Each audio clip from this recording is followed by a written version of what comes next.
Hello दोस्तों, यह बेपनाह मोहब्बत कहानी का 5वां भाग है। 4 भाग को ऑलरेडी अपलोड कर दिया गया है। आप उस कहानी को ज़रूर देखें। चलिए हम अपनी कहानी की तरफ बढ़ते हैं। नैना ने कहा, सिद्धार्थ, याद है मैंने कहा था कि हमारे रिश्ते की बात मैं अपने पापा से करूँगी। मैं उस रात उनसे इसी बारे में बात करने के लिए गई थी। नैना का मम्मी पापा कमरे में बात कर रहे थे। नैना के कदम उनकी बातें सुन दरवाजे पे ही ठहर गई। नैना की मम्मी कहती है, आप नैना से बात क्यों नहीं करते हैं? वो हमारी बेटी है, वो ज़रूर समझेगी हमारी बात। नैना के पापा राजेश जी बोले, जानता हूँ कि वो सब समझेगी, लेकिन कैसे कहूँ कुछ समझ में नहीं आ रहा है। क्या मुझसे छुपाया जा रहा है पापा? नैना कमरे के बाहर से ही पूछी। उसे देख दोनों चौंक जाते हैं। क्या छुपा रहे हैं आप दोनों मुझसे? नैना की मम्मी ने कहा, वह कुछ भी तो नहीं बेटी, अभी तक सोई नहीं। देखो, आप दोनों बनो मत। क्या परेशानी है कह दो मुझे, आपकी बेटी हूँ, चुटकी बजाते सॉल्व कर दूंगी। नैना अपने पापा के कंधे पर सिर रखते हुए कहा, जानता हूँ बेटा, तू बहुत होशियार है, लेकिन कभी कभी हमें अपनी ज़िंदगी के फैसले होशियारी से नहीं जज्बाती बनकर करना पड़ता है। पापा, क्या पहेलियाँ बुझा रहे हो? पूरी बात कहिए ना, मैं सुन रही हूँ ना। नैना ने कहा। उसकी मम्मी बोली, बेटी, हमने तुम्हारा विवाह तय कर दिया है। क्या? यह सुन नैना को जोर से झटका लगा। यह आप क्या कह रही हैं? मुझसे बिना पूछे इतना बड़ा फैसला ले लिया? और अभी तो भैया की शादी होनी है, उससे पहले मेरी क्यों? इतनी जल्दी क्या है मुझे पराया करने की? नैना की मम्मी ने कहा, कैसी बात कर रही हो बेटा, हम तुम्हें पराया कहाँ कर रहे हैं? विवाह तो हर लड़की की होनी है। ऐसे मुझसे बिना पूछे? पापा, मैं यह शादी नहीं करूंगी। नैना कहा अपने कमरे में चली जाती है। रात भर वो जागते रहती है। उसे तो कुछ समझ में नहीं आ रहा था कि उसके मम्मी पापा ने उसे बिना पूछे इतना बड़ा फैसला कैसे कर लिया। अगले दिन नैना के घर के आंगन में कुछ लोग आपस में बात कर रहे थे। नैना जल्दी से वहां गई तो देखा कि उसके पापा अपना सिर नीचे कर खामोशी से बैठे हुए थे। नैना ने उनसे पूछा, आप लोग कौन हैं और यहाँ क्या कर रहे हैं? जी, हम बैंक से आए हैं, वो अपना लोन रिकवरी करने। जी, लोन? मैं कुछ समझी नहीं। कैसा लोन? और पापा, आप इन पेपर्स पर साइन क्यों कर रहे हैं? जो आए थे वो पेपर लेकर चले गए। कोई कुछ बताएगा कि घर में हो क्या रहा है? नैना अचानक ही झला पड़ी। नैना की मम्मी ने कहा, तू समझती तो न बताते। तू हमारी बात बिना समझे अपना फैसला सुनाकर अपने कमरे में चली गई। आप मम्मी कल की बात छोड़ो, आज की बात करो ना। कैसा लोन लिया है पापा ने? हमें लोन की क्या जरूरत है? अभी उनकी बातें चल ही रही थी कि दरवाजे पर धड़ाम की आवाज आई। नैना दौड़कर उस तरफ गई। देखा तो उसका भाई प्रकाश था। भैया, यह क्या है? क्या हालत बना रखी है अपनी? उसका भाई काफी नशे में था, जिसकी वजह से वो होश में ना था। नैना अपने कंधे के सहारे उसे अंदर ले जाती है। क्या है भैया, आप कब से पीना शुरू कर दिए? प्रकाश बोला, मेरी बहन तू कब आई? तेरी आने की खबर मुझे मिला ही नहीं। नैना उसे रूम में लटाकर बाहर आती है। उसके मम्मी पापा उससे नजरें चुराने लगते हैं। यह सब हो क्या रहा है घर में? कोई कुछ कहेगा? भैया क्या रोज ऐसे ही नशे में घर आते हैं? और यह सब हो कब से रहा है? नैना ने पूछा। नैना की मम्मी ने कहा, क्या बताते, हम तो खुद हैरान थे जब हमें मालूम चला कि इसने हमारा सब कुछ बर्बाद कर दिया है। सही कहते हैं लोग, बच्चे दुलार में ही बिगड़ जाते हैं। हमें लगा कि यह बिजनेस संभाल रहा है। तुम्हारे भी पापा निश्चिंत होकर अपने धर्म कर्म के काम में लग गए थे। सब कुछ हमारी नज़र में तो बढ़िया ही चल रहा था। तुम एमबीए के लिए बाहर चली गई, सोचा कि यह भी अपने लाइन पर है। हमसे कहता है कि मम्मी पापा, अब हमारा बिजनेस बनारस में ही नहीं पूरे यूपी में फैलनी चाहिए।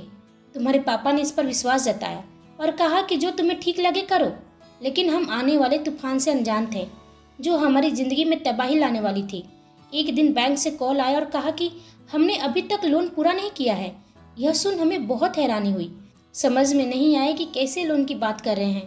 पापा के पूछने पर उन्होंने कहा कि 2 करोड़ का लोन है और तय समय पर पूरा नहीं हुआ तो हमारे खेत, जमीन, चिमनी और जो भी है रिकवरी के नाम पर जब्त कर लेंगे। इस बारे में जब प्रकाश से पूछे तो वो पलट गया। राजेश जी ने पूछा, बैंक से फोन आया था बेटा, हमने तो ऐसा कोई लोन लिया ही नहीं है और कोई घर में ऐसा है नहीं तुम्हारे सिवा। तुमने ही बिजनेस एक्सपेंड करने की बात की थी। बताओ, 2 करोड़ का लोन लेकर कौन सा बिजनेस किए हो और हमसे पूछा भी नहीं। 2 करोड़ यह कोई मामूली रकम नहीं है प्रकाश, उसकी मम्मी ने कहा। प्रकाश ने कहा, मुझे इस बारे में कुछ भी नहीं मालूम है पापा, मैंने ऐसा कोई भी लोन नहीं लिया है। हो सकता है कि फेक कॉल हो।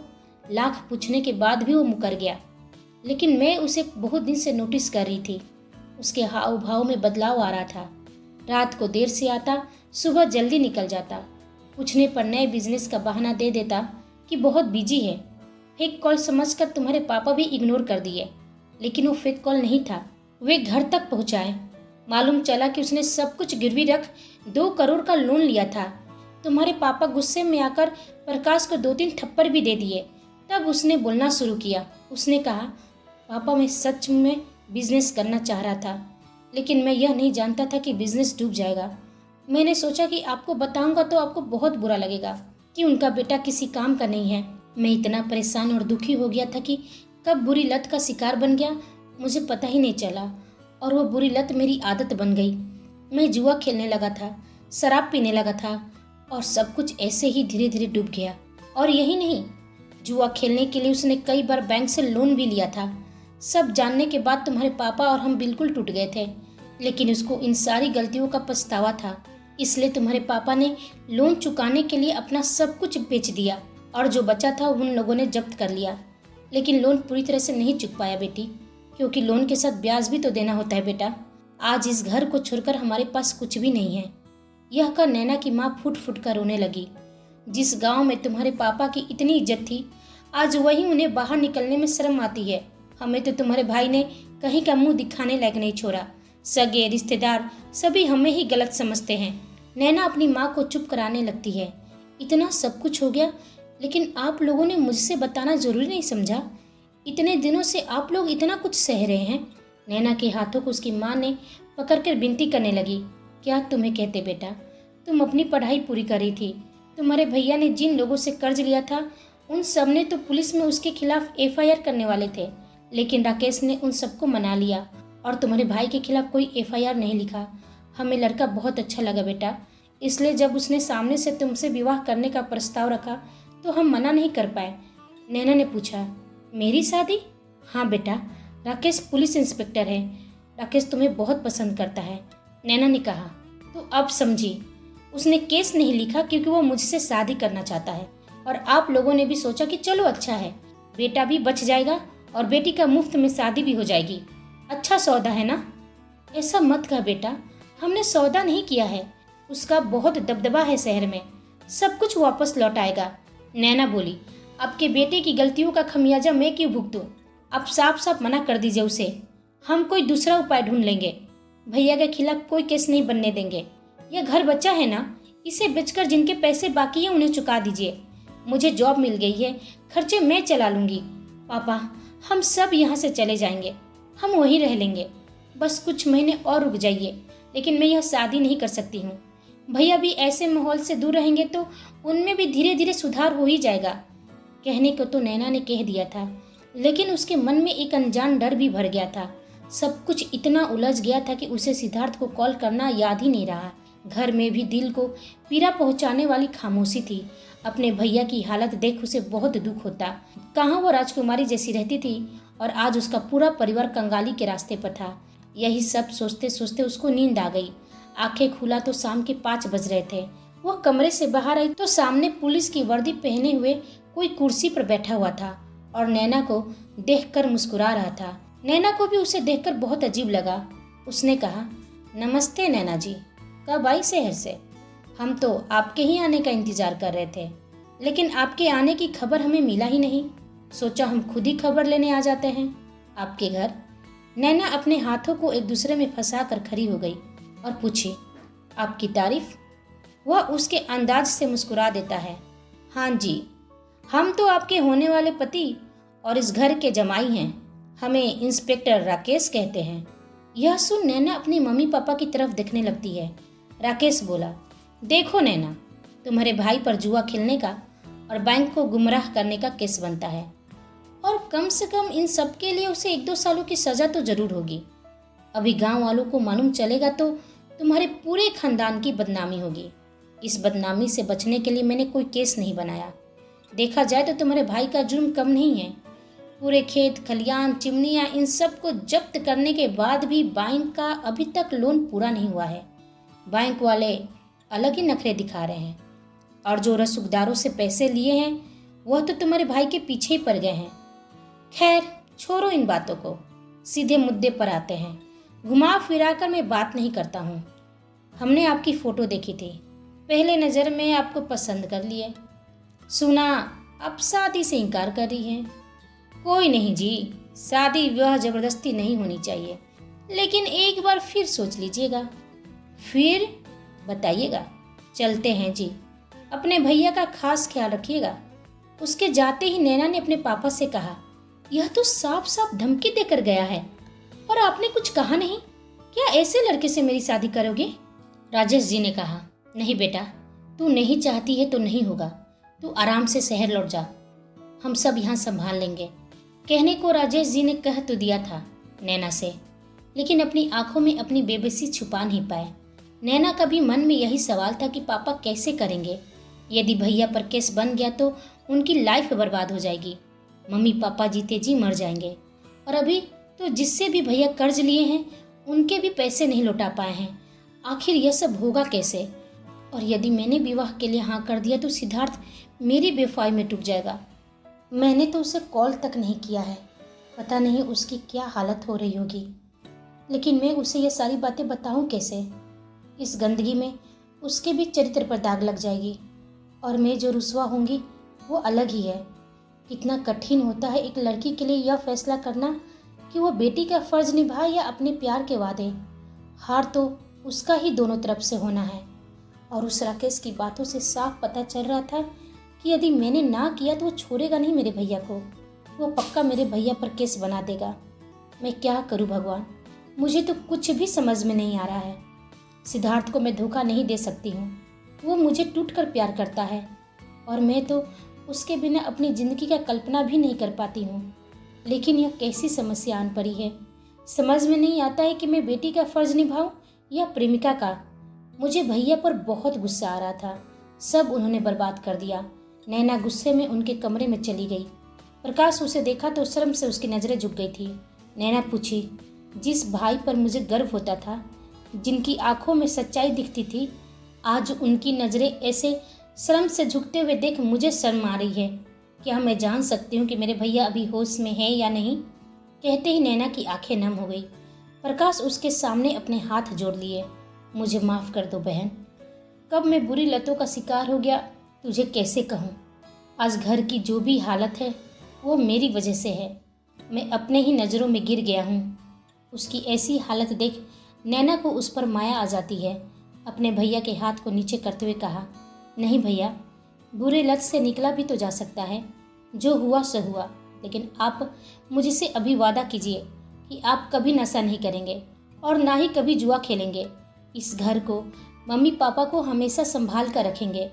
उसके भाई उसे अपने गले से लगा लेता है। कितनी बड़ी हो गई है छोटी। मैं तुझे वादा करता हूँ कि मैं पूरी तरह से सुधरने की कोशिश करूँगा। उन दोनों का एक दूसरे के प्रति स्नेह देख उसके मम्मी पापा भावुक हो गए। नैना ने राकेश से विवाह करने का फैसला कर लिया। उसके लिए यह सब करना आसान नहीं था। रात में आसमान को निहारते हुए चांद से कह रही थी, सॉरी सिद्धार्थ, मुझे माफ़ कर देना। बेटी का फर्ज प्रेमिका के किए वादे से बहुत बड़ा होता है। प्रेमिका तो ऐसे ही बदनाम है, लेकिन बेटी को बदनाम नहीं कर सकती हूँ। यह सच है कि भले मैं शादी उस राकेश से कर रही हूँ, लेकिन इस दिल पर तुम्हारा ही नाम है और यह कोई मिटा नहीं सकता है। मैं तुम्हारी रुक्मणी तो नहीं बन सकी, लेकिन राधा बनकर पूरी ज़िंदगी यूं ही बिता लूँगी। मैं तुम्हें भी घुट घुट के मरने नहीं दे सकती हूँ। यदि तुम्हें मेरा सच पता चलेगा तो तुम अपनी ज़िंदगी में कभी आगे नहीं बढ़ पाओगे। अच्छा है कि तुम मुझे बेवफा समझो और अपनी ज़िंदगी में आगे बढ़ जाओ। नैना ने सिद्धार्थ को एक मैसेज लिखा जिसमें उसने अपनी बेवफाई का सबूत दिया। राकेश नैना से अकेले में बात करता है। यह वही समय था जब सिद्धार्थ दोनों को साथ में देख बिना नैना से मिले उसे बेवफा समझ हमेशा के लिए उसकी ज़िंदगी से दूर जाने का फैसला कर लेता है। राकेश ने कहा, बहन हो तो तुम्हारी जैसी। अच्छा लगा कि तुमने जल्दी डिसीजन ले लिया। 1 सप्ताह के अंदर ही शादी करेंगे। शादी में मुझे ताम झाम बिल्कुल पसंद नहीं है। यह कर राकेश वहाँ से चला जाता है। नैना शादी से 2 दिन पहले सिद्धार्थ से मिलने उसके घर की तरफ जाती है। वह आखिरी बार अपने सिद्धार्थ को देखना चाह रही थी। वह अपने चेहरे को अपने दुपट्टे से ढककर उसके मोहल्ले में पहुंचती है। सिद्धार्थ उसे सामने से आते हुए दिख जाता है। वो सिद्धार्थ के चेहरे को देखकर समझ जाती है कि सिद्धार्थ बहुत दुखी है। सिद्धार्थ को उसने बहुत तकलीफ पहुंचाया है। नैना की भी आंखें भर आती है। सिद्धार्थ का दर्द वो महसूस कर पा रही थी। उसने कभी नहीं चाहा था कि वो अपने सिद्धार्थ को यूं ही अकेला छोड़कर ऐसे उसे जाना पड़ेगा। तभी मोहल्ले में खेलते बच्चे के धक्के से वो सिद्धार्थ से टकरा जाती है। दोनों की नज़रें एक दूसरे से मिल जाती है। सिद्धार्थ का दिल जोर जोर से धड़कने लगता है। उसे एहसास होता कि नैना उसके आसपास ही है। वो जैसे ही नैना के चेहरे से दुपट्टा हटाने ही वाला था कि नैना वहाँ से निकल आती है और वो सिद्धार्थ उसे जाते हुए देख रहा था बिना पलक झपकाए। नैना घर पहुंच अपने कमरे में बैठ खूब रोती है। उसका दिल सिद्धार्थ के पास लौटने के लिए तड़प उठता है। वह अपने आसपास की चीज़ों को फेंकने लगती है। उसका दिल बार बार सिद्धार्थ की याद में बेचैन हो जाता है। 2 दिन बाद उसकी शादी राकेश के साथ हो जाती है। सुहाग की सेज पर बैठी नैना की आंखों में आंसू और दिल में सिद्धार्थ की मोहब्बत थी। अभी वो अपनी ही यादों में खोई थी कि राकेश कमरे में दाखिल होता है, जिससे उसकी तंद्रा टूटती है। राकेश उसके पास बहुत पास आकर जो पूछता है, उसे नैना की आंखें हैरानी से चौड़ी हो जाती है और कड़ाके की पड़ रही ठंड में भी उसके कंठ सूख जाते हैं। आखिर राकेश ने उससे ऐसा क्या पूछ लिया था? क्या उस सवाल का जवाब नैना दे पाएगी? आखिर नैना से राकेश चाहता ही क्या था? सब कुछ ठीक होने के बाद भी उसके भैया ने क्यों सुसाइड किया था? कुछ तो ऐसा था जो छुपा हुआ था। अभी तो नैना की जिंदगी में और भी मुश्किलें आना बाकी थी। दोस्तों, इन सारे सवालों का जवाब हम अगले भाग में देखेंगे। आप तब तक हमारे चैनल के साथ बने रहिए। आपको कहानी कैसी लगती है ये कमेंट बॉक्स में ज़रूर बताइएगा और मेरी कहानी सुनने के लिए आप सभी को धन्यवाद।